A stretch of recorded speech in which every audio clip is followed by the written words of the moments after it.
Mga idol, kasunod nga po ng pagkakakuha ng Los Angeles Clippers ng sunod-sunod na panalo, nagsisimula na nga daw po ang scary hours sa NBA. Yan naman ang ating unang story at unang aalamin. Nasasamahan ko na rin ang balitang may offer na nga po ang Golden State Warriors kay Pascal Siakam. Pag-uusapan na rin natin ngayon ang sinasabing bagong super team o Big Five na bubuhin ng Los Angeles Lakers at ang kanilang naging laro kontra sa Chicago Bulls. Kaya mga idol, tara!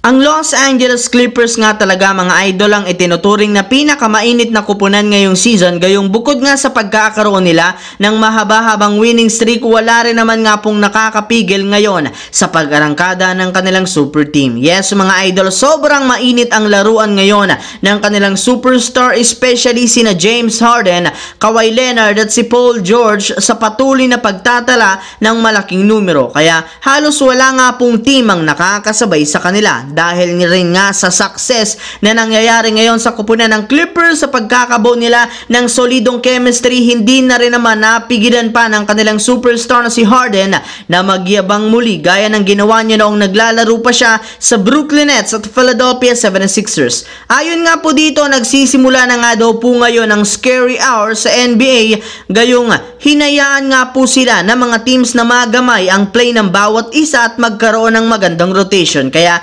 dahil dyan, sinigurado nga po nito na mahihirapan ang kanilang mga makakalaban sa mga susunod na araw. Samantala, pumunta naman tayo sa ating pangalawang storya sa balitang nag-offer na nga daw po ang Golden State Warriors para kay Pascal Siakam. Sa kabila nga po mga idol ng impressive na pagkapanalo ng Warriors kontra sa Brooklyn Nets at pagkakaroon nila ngayon ng 3-game winning streak, hindi pa rin naman nawawala ang plano ng kanilang kupunan na gumawa ng at least isang malakihang trade. Sa katunayan, ino-offer na nga po ngayon ang front office ng Warriors ang kanilang superstar na si Andrew Wiggins at ilang mga future draft pick sa kupunan ng Toronto Raptors upang makuha lamang nila si Pascal Siakam na kasalukuyan rin namang available na. Kaya dahil dyan, inaasahan na nga po na magkakaroon ang front office ng Warriors at Raptors ng trade talks o negosasyon patungkol dito. Kaya abang-abang lang kayo mga idol kung ano ang mangyayari sa kanilang magiging trade talks.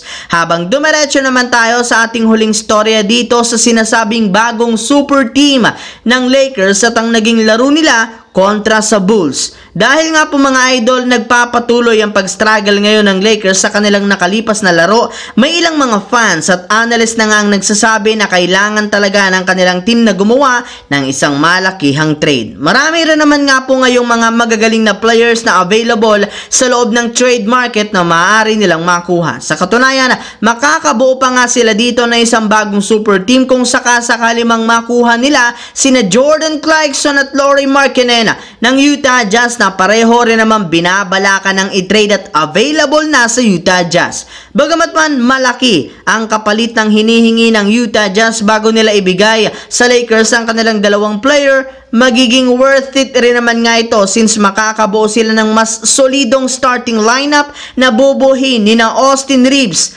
Jordan Clarkson, LeBron James, Lauri Markkanen at si Anthony Davis, kung saan hindi pa dito mamumroblema ang Lakers pagdating sa opensa, especially sa shooting.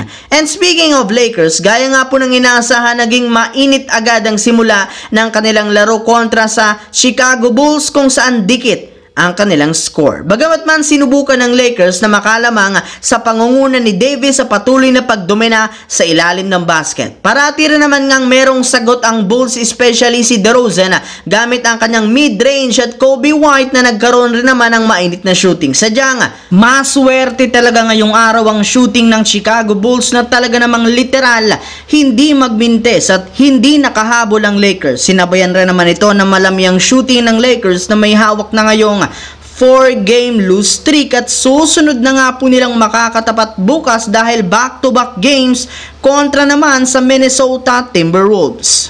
So that's it mga idol, ang ating bagong video ngayon na ating pinag-usapan dito sa aking YouTube channel. Once again, This is your J-Zone TV. Huwag kalimutang mag-like at syempre mag-subscribe na rin, pindutin ang notification bell sa akin channel para lagi kayo maging updated sa mga videos na pinapalabas ko at laging maging updated sa mga nangyayari sa NBA. Maraming salamat mga idol!